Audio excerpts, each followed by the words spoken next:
Alam mo ba na ang pinakamatalinong serial killer sa kasaysayan ay may taas na 6 na paa at 9 na pulgada?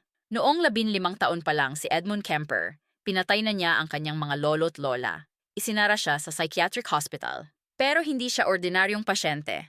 May IQ na 105, genius level. Sa edad na 21, nakumbinsi niya ang mga doktor na gumaling na siya.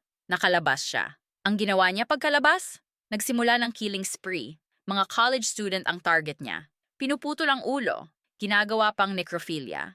Pero narito ang twisted na parte. Kaibigan siya ng mga pulis. Tumutulong pa siya sa kanila mag-interview ng ibang serial killer. Walang nakakaalam na siya mismo ang hinahanap nila. Nag-record pa siya ng audio confessions. Detalyadong paglalarawan kung paano niya ginagawa ang mga krimen.